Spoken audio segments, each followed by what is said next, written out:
Now it's my honor to introduce you to two people who are here to share with us how their lives and their work fit into the context of what Dr. Torres has just shared with us.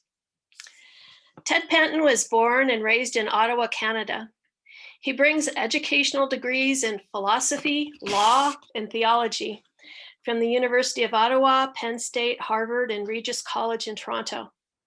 He has a history of working with peoples on the margins of society, which included time with the Jesuit Volunteer Corps and the Human Rights Law section of the Department of Justice in Ottawa.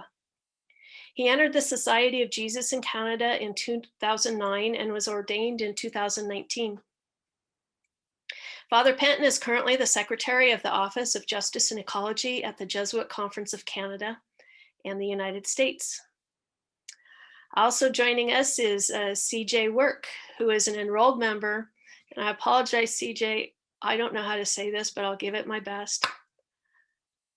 Ani White Clay Grovant from Hayes, Montana, which is on the southern end of the Fort Belknap Indian Reservation. CJ graduated from Gonzaga University in 2018 and is now studying environmental studies as a graduate student at University of Colorado Boulder. We're going to start this part by watching a video. So those of you at Gonzaga are familiar with our diversity monologues.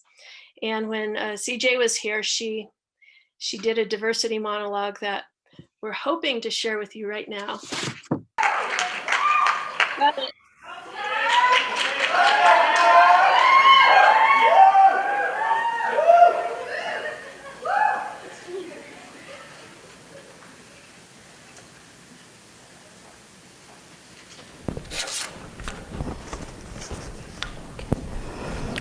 They may think they changed me, educated, unlearned me, as a friend would say.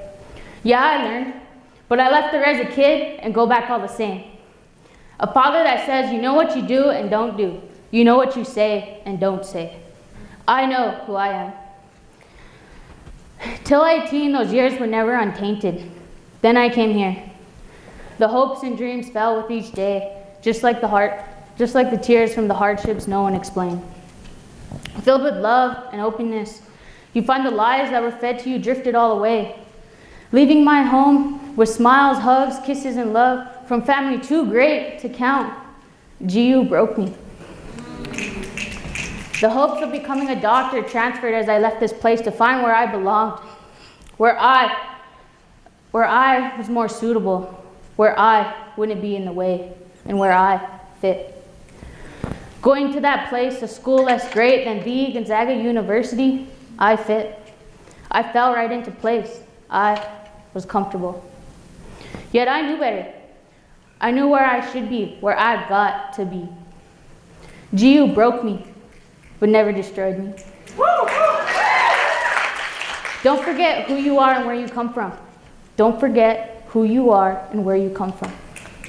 With the hug that lasted too long and squeezed a little too tight, those words tattooed themselves inside, traveling from the ear to the heart, pumping to the bottom of the feet and the palm of the hands, warming every part for something that was never forgotten, but covered up from what was supposed to be. I know who I am. Coming to a place where you don't want to be is hard, but going somewhere where you need to be is even harder. I went to college to go back home, to help my people. Not knowing what that means, I only see my grandpa's face under his king ropes hat and the life that he had that was for tomorrow. Tomorrow that was us, me, our family. Gonzaga isn't my home. It isn't my family. It tried to unlearn me, to make me forget. GU broke me, but never destroyed me. I know who I am. I am Ani White Clay, the daughter of Andy and Leanne Word from Hayes, Montana, the Fort Belknap Indian Reservation. White Clay country. I was told to get an education to be equal, but the education of a native today does not mean an educated native. It's not as history says a native should be educated.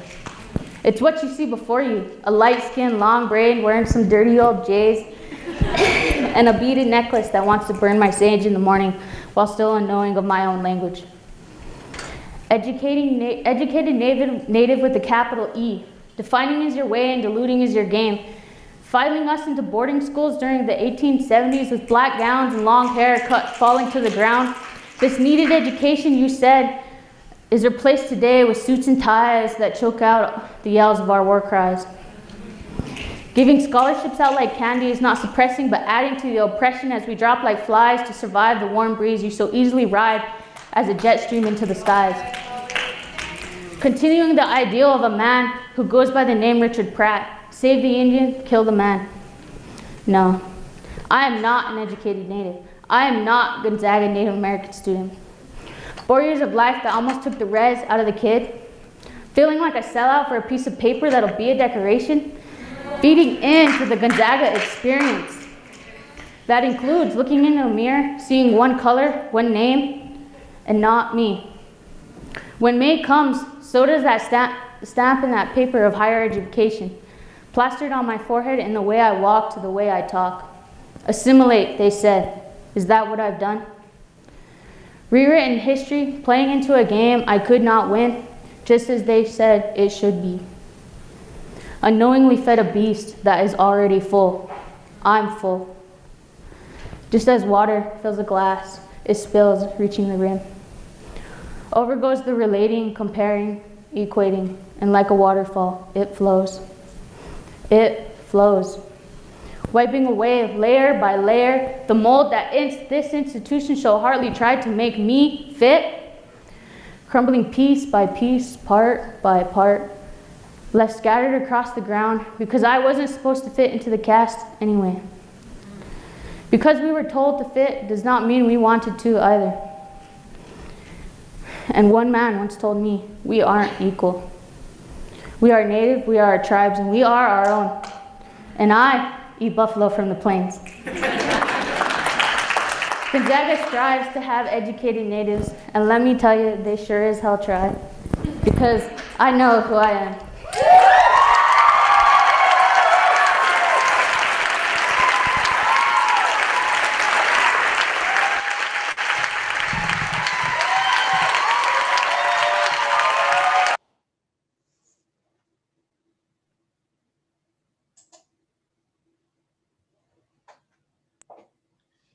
All right, we have CJ work with us somewhere. It feels weird to talk to you, CJ, if I can't see you. Oh, there you are. All right, coming to us from Fort Belknap, right? Yeah, I am home right now, so. Where she loves to be. Yeah. In your monologue, it seems like you described a lot of what Dr. Torres just referred to in his presentation. Is it fair to say that you were describing an experience of feeling like you had to surrender your native identity in order to get a Western education? Yeah, definitely. I didn't think I was gonna have to change as much as I did, give as much as you do. And I gave a lot going away, 2 states and I don't know how many, goddamn 3 highways, 3 interstates you had to go through. And I love my home. I really do. I absolutely love where I come from, who I am. I love my family. And yeah, it was hard for me to go to Gonzaga. It was hard for me to make that transition, and I went to the school right off the reservation. It was only a mile off, but there was a lot of Native students that went there. Most of the teachers were white, non-Native, and going to Gonzaga was a culture shock.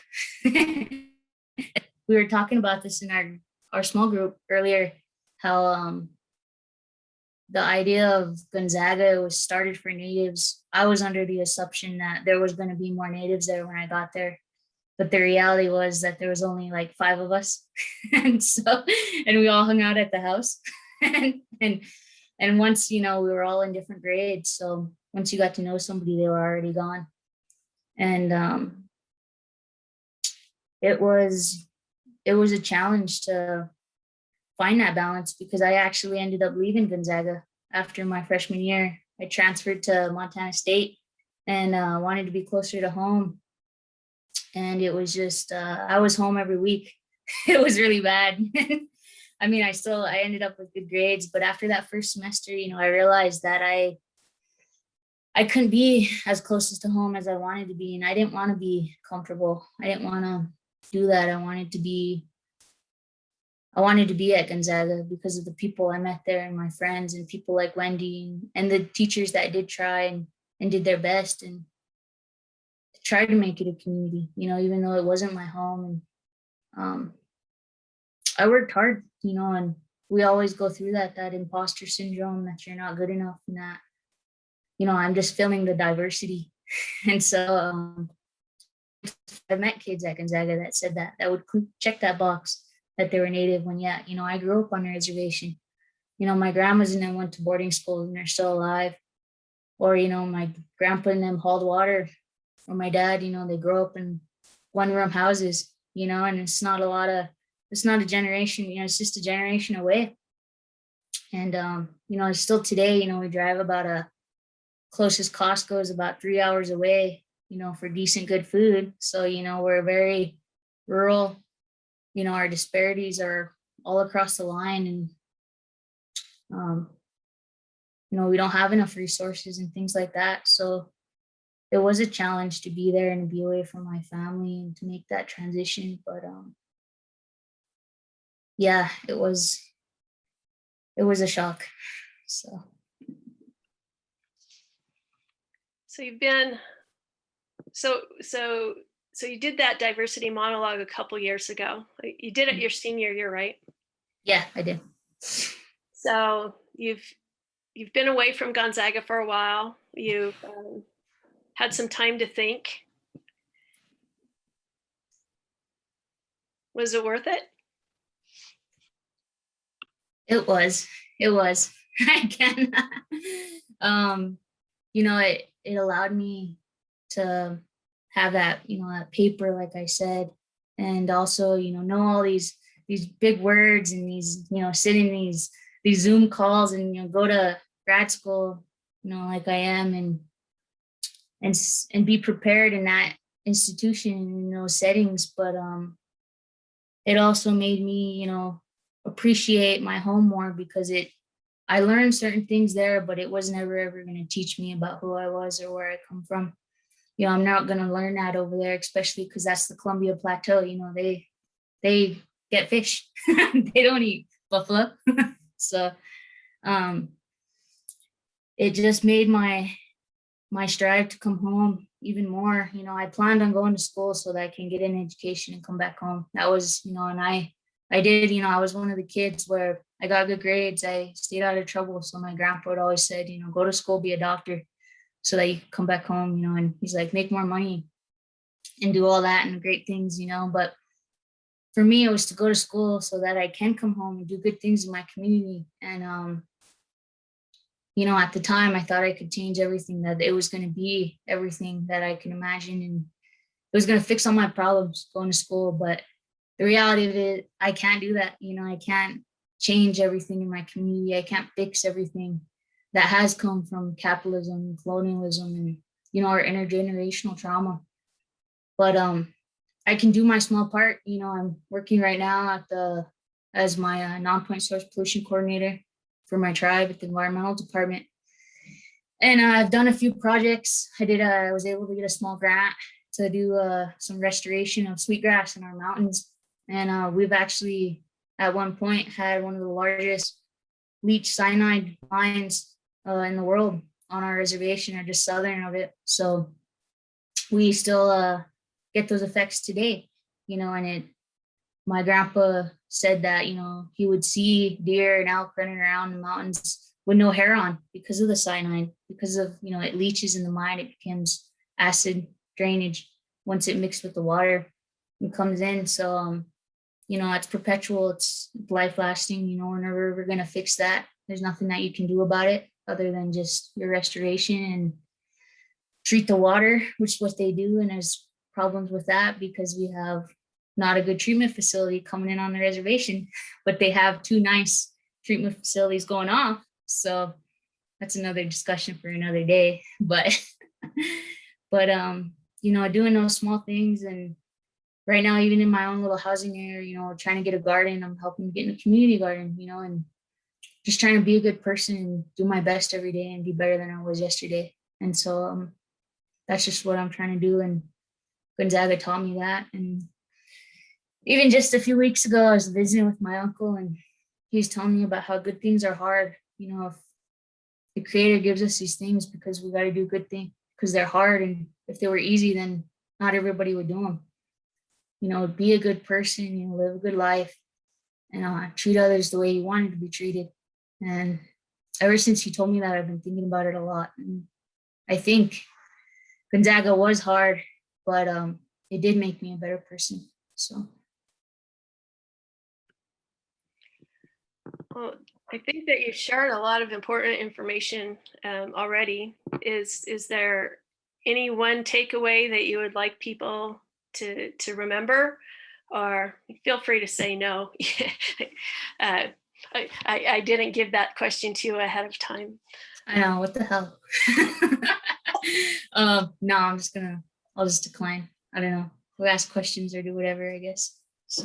Well, I think it kind of fell under, as you were talking about, Gonzaga helped you be a better person. I thought, well, should I ask it or not? And I thought, well, maybe there's one more thing she'd like to say. But if anyone has questions for her, we can do that later. But anyway, next up, Father Ted Penton.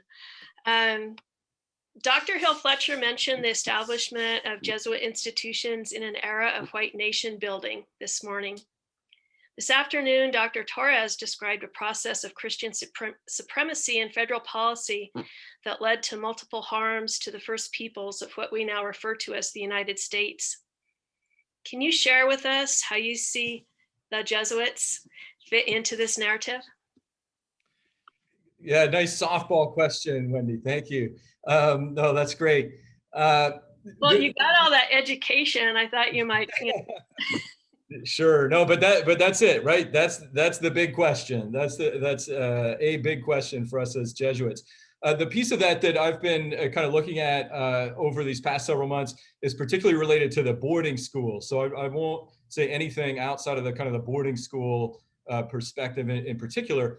But there, the Jesuits in the United States were definitely very involved. So we don't even have great numbers. There hasn't been a lot of contemporary research done around the schools in particular. But in the information gathering I've been doing over the last several months, it looks like we had about 15 boarding schools that we ran for Native students in the United States. And these would have been schools that, as Dr. Torres was describing, would have had an assimilation goal, right? Schools where students were not permitted to speak their native language, to practice their culture. It was really where children were brought to be assimilated into the dominant culture, to be Americanized. And we still have one school that we run for Native students on a reservation, Pine Ridge Reservation in South Dakota, Red Cloud Indian School. Of course, it is not working on an assimilationist model. They've changed that many decades ago. But a lot of the other schools, part of the challenge with doing the history is a lot of them closed quite a long time ago. The earliest one that I came across records of was from 1835, and it closed in 1839.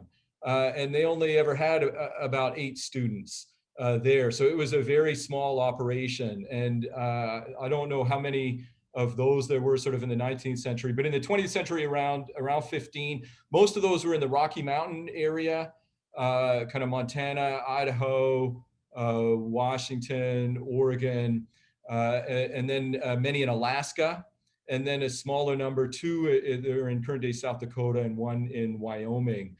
So that's the sort of the broadest strokes, at least, of where Jesuits have been involved here.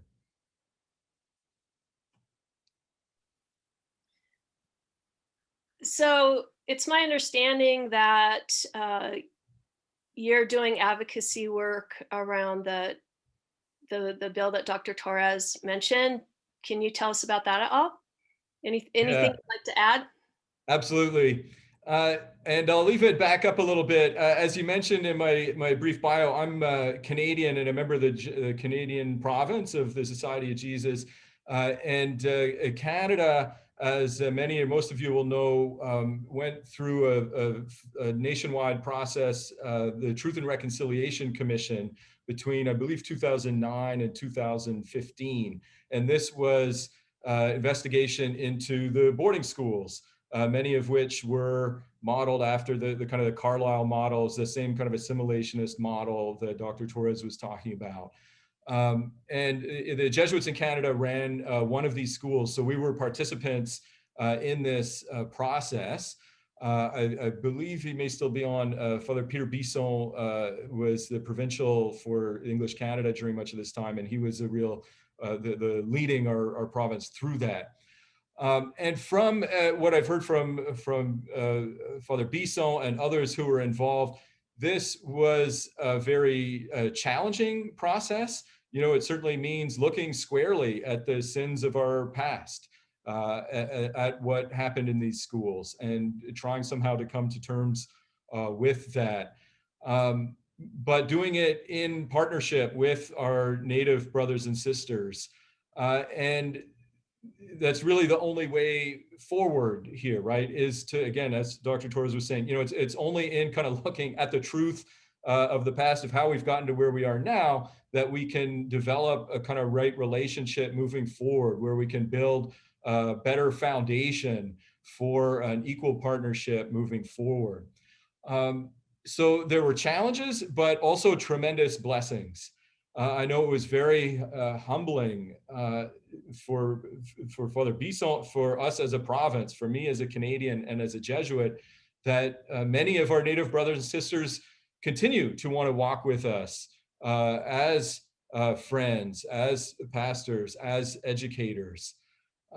So the blessing has just been really palpable. It's changed that relationship very much for the good. I've lived in the US for many years, including for part of the time when the Truth and Reconciliation process was going on in Canada, and have become very aware of, just to put it bluntly, the level of ignorance in this country about that part of US history. So I had a lot of conversations with people who may have asked me about the process in Canada. They'd heard news reports and so on, and I would share with them that this is sort of the history that we're trying to work through, and very often got the response of, oh, well, that's such a shame that you all did that in Canada, right? And would then have to say, well, yes, that's true, but you know, we sort of copied the model from you guys here, and it'd be great to sort of start some of that learning about the US history. So I've been pretty aware for a while of just and have kind of felt personally a real need for just to begin with greater awareness in the society of this history, for more work to be done of sharing that history, because it's only on the basis of, you know, when we talk about truth and healing or truth and reconciliation, you know, truth comes first, right? And if there's no even awareness that there's a truth even out there, then you can't even get to truth. So that's just a huge piece that's needed. The school that I mentioned in South Dakota, Red Cloud Indian School, they've begun their own kind of local truth and healing process, which I find kind of very, very encouraging. Macaw Black Elk, who's leading that process, he's a board member of NABS. And he was the one who sent me the email last September about the bill, which Dr. Torres mentioned that then Representative Haaland and Senator Warren had introduced to establish a federal commission in the US on boarding schools. So I was just thrilled to see that. I didn't know that was in the works. As I said, I've long been convinced of how important it is for the US to start looking more closely at this history. And that kind of launched me into an awful lot of conversations around the Jesuit networks. That's where I started some of the asking the questions that you started with, right? Like, what's the Jesuit implication in the US? How many schools did we have? And there weren't kind of easily accessible answers even to those fairly simple questions. and started conversations with some of the other folks who are on this call as well, Jesuits who've been working in ministry with Native peoples for many, many years, and talking to them about the bill and what the prospects would be here, and trying to gauge what level of support that we as the Society of Jesus in the United States could give to promote a movement in this direction. And was very happy to get very positive responses. Across the board, there were, people essentially were saying, if this is a movement and an initiative that's being led by Native people trying to learn about their history, then yes, we want to support it and we want to walk with them on that. So that's become a significant piece of my own job. So working at the Justice and Ecology Office at the Jesuit Conference, a big piece of what we do is federal advocacy on justice issues in the United States. So this is one of our priorities for this year, to do everything we can to promote the passage of this bill, which we expect to be reintroduced, we hope, before the summer. Representative Holland, we're very happy, is now Secretary of the Interior, of course.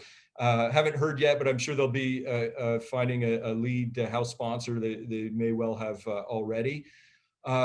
So I've been engaged in a lot of conversations, including with representatives from many of the Protestant denominations, many of whom have done a lot more work than we have as Jesuits, or than most Catholics have, to be honest, towards uncovering some of this history, these steps kind of towards healing and reconciliation. So would name, for instance, the Quakers, the Episcopalians, the Presbyterians, Lutherans, UCC.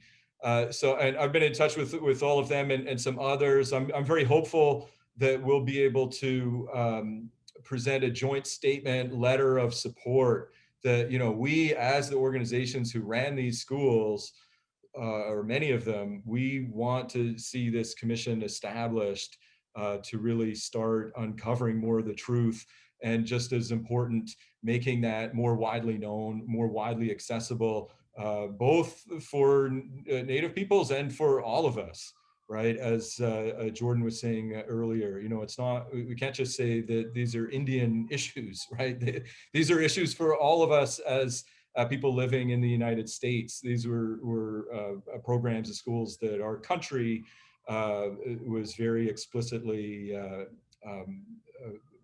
putting forward, these assimilation policies and so on.